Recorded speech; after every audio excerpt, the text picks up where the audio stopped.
welcome to Best Laid Plans. This is your host, Sarah Hart-Unger, and this is a podcast about all things planning and planning adjacent. So it is mid to late December, kind of for me, the beginning of what I would consider kind of my big break period. I hope that this applies to some of you listening as well. We have Christmas coming up for those who celebrate. Hanukkah has just kind of come to an end, but many of us, I think, have a slowdown period from work or are off of work, and I know that does hold true for me. So I am recording this episode a couple weeks in advance of when it actually airs. And so I don't know how my book launch went from this juncture, but this is the first podcast episode since Best Laid Plans, a simple system for planning a life that you love, has found its way out into the world. And from past Sarah to future Sarah and all of you, thank you. I hope it went well. And if it did, thank you so much.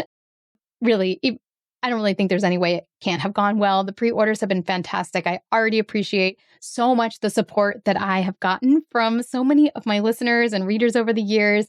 And if this book ends up in physical stores and does okay, it is thanks to all of you. So yay, just kind of celebrating that, even though it hasn't even happened yet. Okay, so for today, it's going to be a very systems and planner focused episode because this is all about metaplanning. And metaplanning is a concept I talk about in the book, and it's thinking about how we do things. There's planning itself where you're setting your goals and thinking about what you want to do, but then there's like thinking about how you do that planning and how you're going to track things and what tools you're going to use. And I call that metaplanning. So I guess this is a bit of a metaplanning episode where I'm going to share various systems switch-ups I'm considering for 2026. And then I'm also going to go into detail about tackling a big, gnarly goal. Some of you might even be able to guess what that goal is, but we're going to save that part for the second half of the episode.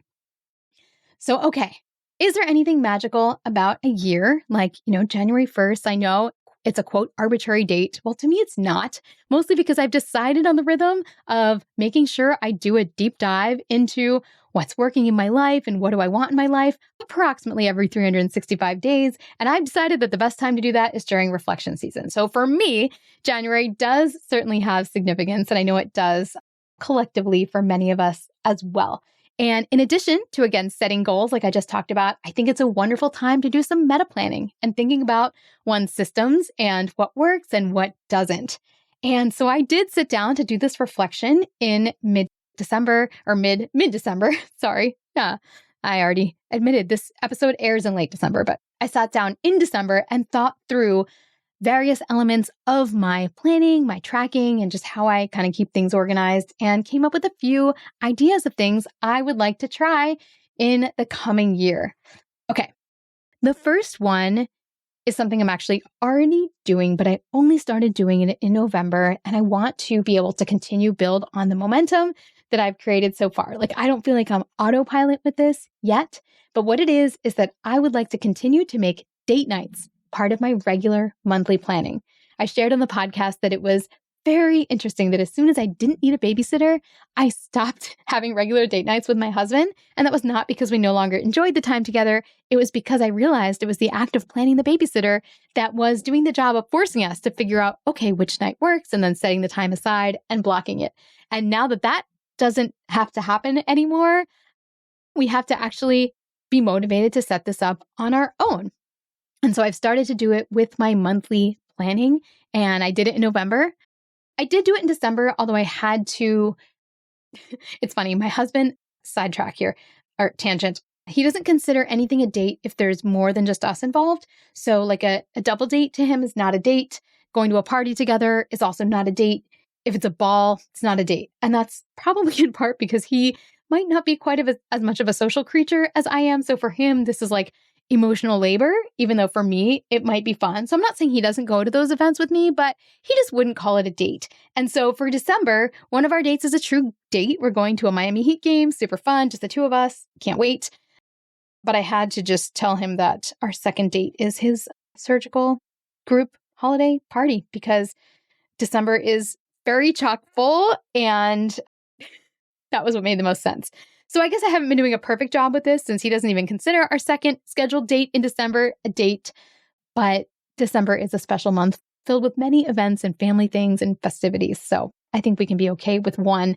But having date nights just be part of my monthly planning process is a system I want to continue and reinforce into 2026. And I think he is game for that as well. Okay, the second one is also husband related. So I didn't know this was going to be such a Josh focused episode, but I guess it is. And that is that I want to do a better job at bringing my husband, Josh, into seasonal planning with me. So I do seasonal planning sessions. I set seasonal goals. I review my annual list. I think about what I want to do in the coming season. That's often when I do a lot of travel booking that kind of happens at the seasonal level, not even just for the coming season, but sometimes the season after. But one thing we've faced a few times is that we will have booked something, but then my husband hasn't requested quite enough time off or has been stingy with himself about the time off, even though he has plenty of days to take. And I think that we would be able to get a much better handle on this if we actually sat down together. I'm not going to force him to do 4 hours of seasonal planning with me every season, but maybe that one of our date nights every season could have a planning component. So I could kill two birds with one stone. I don't know if he would then say that, well, if I add planning to a date night, it doesn't count as a date night. We'll see. I will ask him today after this episode is done. But yeah, I just want to do a better job at bringing my husband into seasonal planning, just so I can make sure to get his input, his buy-in, his ideas for family fun and other things, and then also to make sure our work schedules are synced up as much as possible. The third thing I am thinking about trying in 2026 comes from a member of Best Laid Plans Live. She attended this year, and I had gotten to know her a little bit through, I think, prior Planning by Seasons courses as well, but I had not met her in person until this November, and she is delightful. Her name is Lilia. She is a professional ballroom dancer, so how cool is that? And she gave me permission to share this idea on the air, and I did have to ask because you're going to laugh a little bit when you hear it, but it is a spreadsheet that helps maintain intentionality about keeping in touch with friends. So she does a lot of her planning digitally, I think maybe all of it. And this is a sheet that has friends that she wants to make sure she keeps in touch with on a weekly level, monthly level, seasonal level, and yearly level, I think. I might be getting this slightly wrong. Maybe there's some other levels in between. She did say sometimes a friend will move between the levels based on life circumstances. If you know Lilia personally, you can all assume you are at the highest level, but this is a way that she ensures that she is getting in touch with people and making plans with all the people that she loves in her life in a very intentional way. And she credits it for building really, really strong relationships, especially the ones that really fill her up, and maybe moving on from ones that haven't been as helpful for her. So I just think this idea is fantastic. I think everyone could probably use some more intentionality around the people that they share their precious time with. And I think I'm going to try this for 2026. One of the things I am going to incorporate in my spreadsheet, should I create one? Maybe I'll do mine on paper. We'll see. I don't know. This might be a digital one for me. Would be, I love doing walk-in talks with friends and my family. And sometimes months will go by and I'm like, oh, I haven't caught up with this person, but maybe I could create some way of actually reminding myself that there are certain people I'd love to hear from each quarter or each month or each week, like my closest friends and family. So yes, more intentionality around keeping in touch with others. I love that. The next thing in my systems list is I need to work on some of my digital organization. I do love that everything is searchable. And I'm not super persnickety about folders because, I can generally find everything. But it kind of bothers me just how much extra stuff is, say, on my laptop or in my Apple Notes that I don't need. And I know I talked a lot last time about how I just archive all my Gmail, and I don't plan on changing that process, but I just would like to get rid of old apps and things that are just taking up space for no use. In addition, I use Google Photos for all of our family photos and videos. We also make Shutterfly albums. So I don't really need all the iCloud space taken up by photos. I could basically take all of them off. So just want to think about building some better practices around my digital organization next year. And then finally, the last system switch up, I use screen time as a barometer of how I'm doing in terms of my focus. But lately it has been very glitchy. It's been adding minutes where there aren't. And it really does piss me off that when I use Google Maps, I look like I've been on my phone all day. Bothers me. Plus, there have been other weird things if I turn my phone off because I'm on a flight, when I turn it back on, it looks like I've been using screen time for 6 hours, during the flight. So I don't know. I'm toying with trying something else. And the hot new app for this that I keep hearing about is Opal. They have a really new redesigned interface. I have no affiliation with them whatsoever, but I'm thinking of giving that a try as a system switch up for 2026. So meta planning, I would say this episode, these are all kind of meta planning things because they're not things in of themselves. They're more about like how I'm going to organize the things to get the rest of life done. And so feel free to share any meta planning changes that you are anticipating for next year. All right, we're going to take a break and I am going to reveal and dissect my big gnarly goal for 2026. Today's episode is sponsored in part by Organize 365. As we approach the close of another year, I want to take a moment to honor you, the leader of your household, the cornerstone of your family, the multitasker, the caregiver, the friend, the professional, and the dreamer. You wear countless hats, and with every role you carry an invisible load. These tasks, decisions, and emotional labor sometimes even go by unseen by you, but they are never unfelt. This is the work that powers our lives. It's the unseen effort that keeps everything running, often at the cost of our own peace of mind or goals. But what if this invisible work didn't have to stay invisible? What if you could bring it to light, streamline it, and reclaim the energy it takes? The Sunday Basket is a natural partner for your weekly planning routine. The Sunday Basket contains and corrals all your ideas, paper notes, to-do lists, and mail safely until you are ready for your weekly planning time. Let this be the year you free your mind, lighten your load, and make your goals a reality. Together, let's make the invisible work visible. Visit organize365.com/sundaybasket to buy the Sunday Basket today. That's organize365.com/sundaybasket. Today's episode is brought to you with support from Mint Mobile. Both Mint Mobile and I want you to know that you don't have to let big wireless and your overpriced phone bill suck the joy out of the holidays this year. Because right now, all of Mint Mobile's unlimited plans are 50% off. You can get 3, 6, or 12 months of unlimited premium wireless for $15 per month. It's their best deal of the year, so really a fantastic time to check it out. All of Mint Mobile's plans come with high-speed data and unlimited talk and text on the nation's largest 5G network, so you can keep your same number. And there are no contracts, so it can be a no-obligation experiment if you'd like it to be. Turn your expensive wireless present into a huge wireless savings future by switching to Mint. Shop Mint Unlimited plans at mintmobile.com/BLP. That's mintmobile.com/BLP. Limited time offer. Upfront payment of $45 for 3 months, $90 for 6 months, or $180 for 12 months plan required.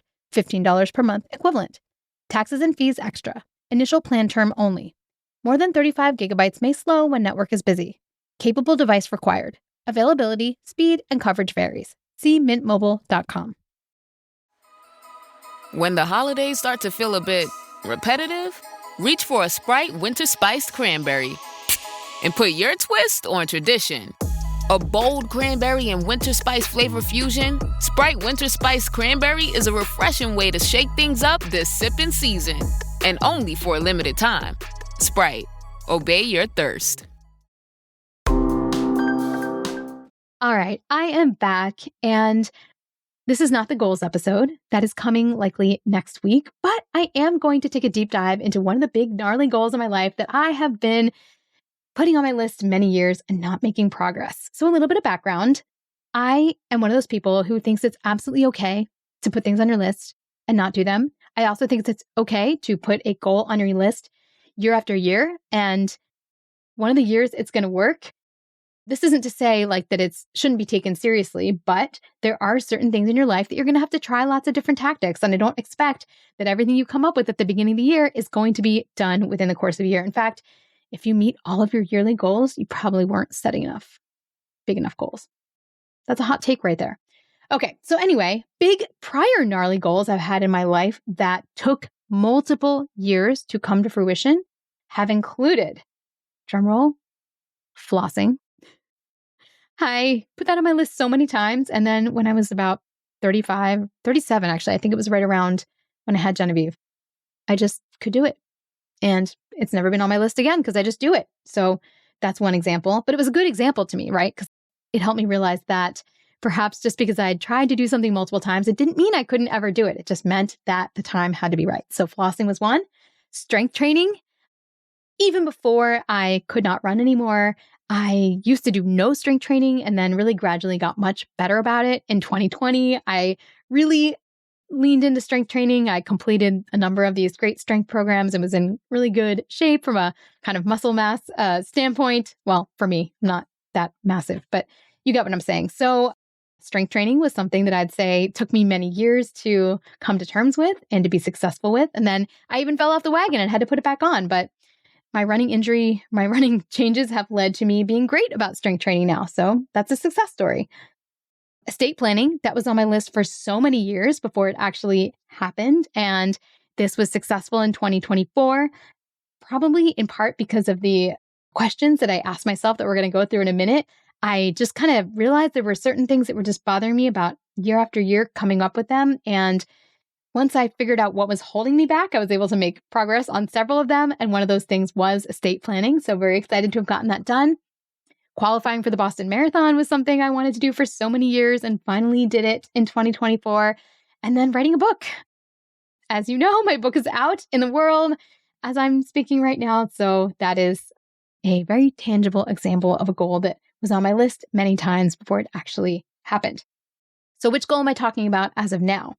Well, you probably, if you know me well enough, you know that I am so tired of my house being like a clutter. I always have to preface this. My house is normal, okay? Like we're not hoarders. It's very functional. If you walked in here, you would not be horrified by piles of stuff. But I am not happy with the status quo. Even my recording closet, I mean, right next to me are all these photo picture frames that haven't been put up and a bunch of Hanukkah presents in boxes. I mean, I guess that is temporary storage for right now. But there are just too many piles in my house and there's too much stuff and there's redundancy and we can't find things. And I know we can do better. And I have made headway in multiple spaces and I'll often get like one room really good, but then another room falls apart. And I just want to end a year feeling like, wow, my house is in the place where I want it to be. I can open up almost any drawer, or really any drawer, and it looks reasonable. And I know there are some people who are like, wait till your kids are out of the house, but that's a lot of years from now. And I think we can do better than that.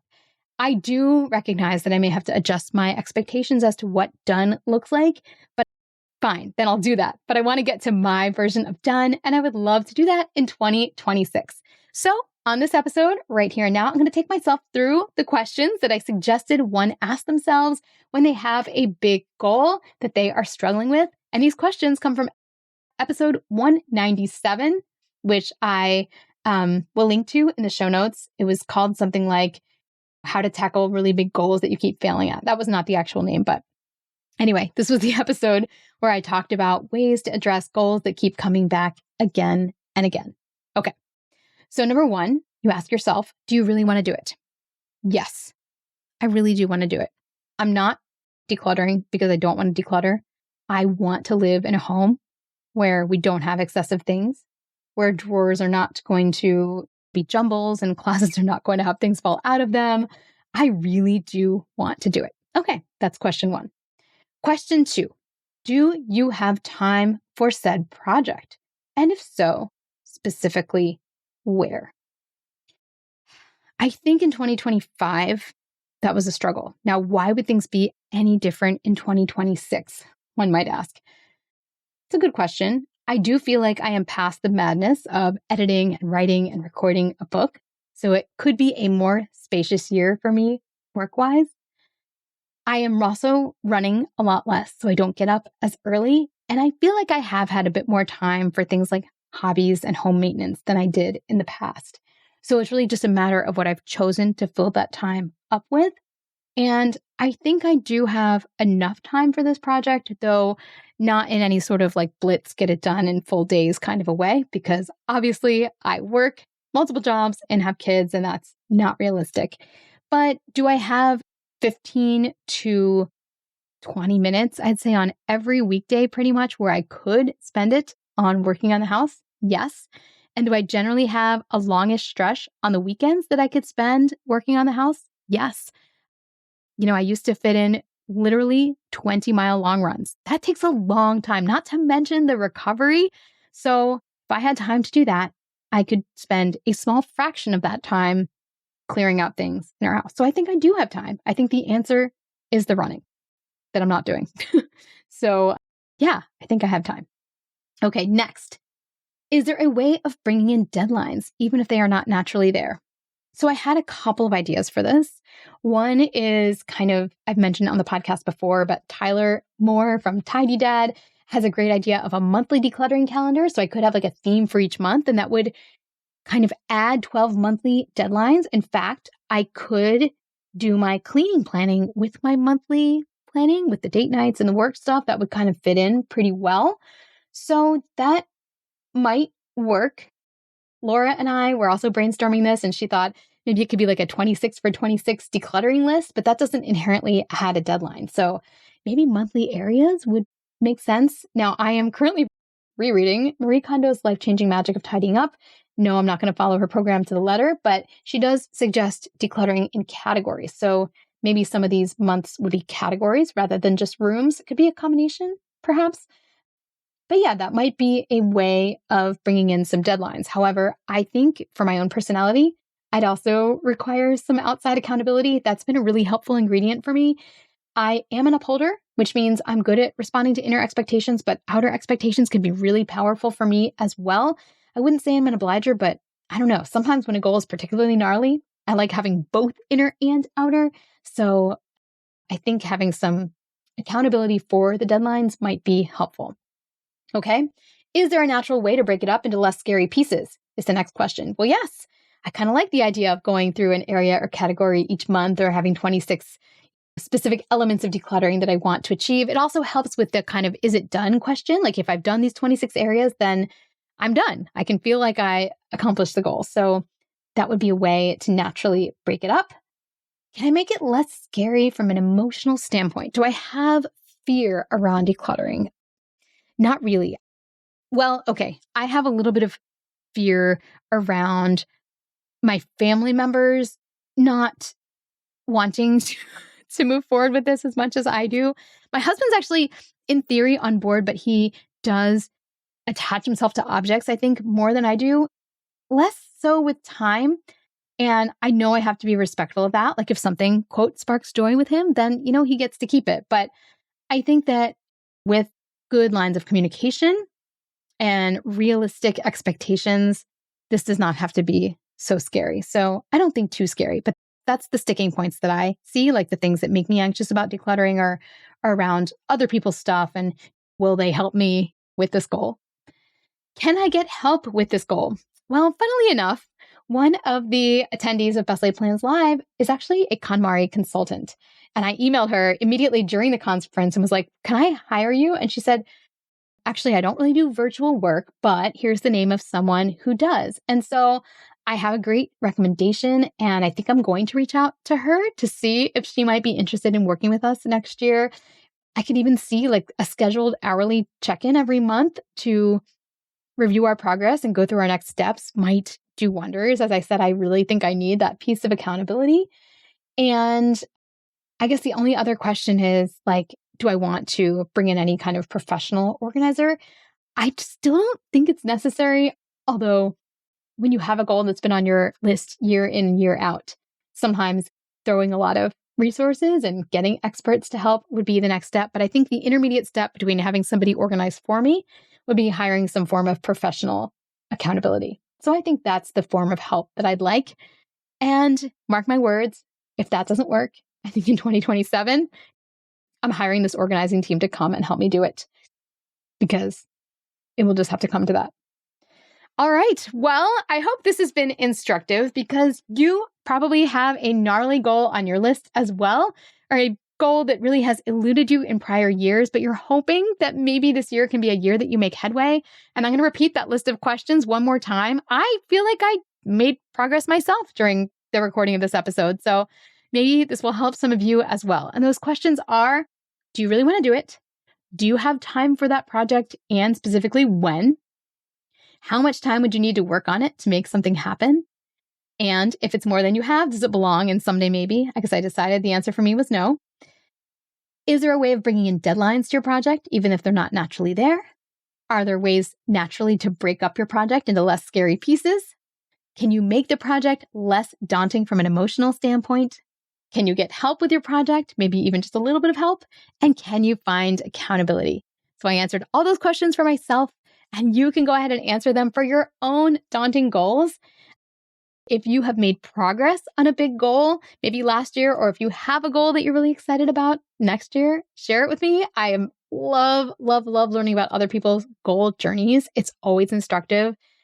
I learned so much from watching you guys do the things that you really wanted to do as well. So keep those coming. All right, I hope if this is kicking off your holiday break, that you have a wonderful and peaceful time, that you enjoy time with family or friends or both, and that you have some dedicated time to set up all of your systems for 2026. I know I'm looking forward to doing that myself, and I'll be back next week sharing some of my goals for 2026.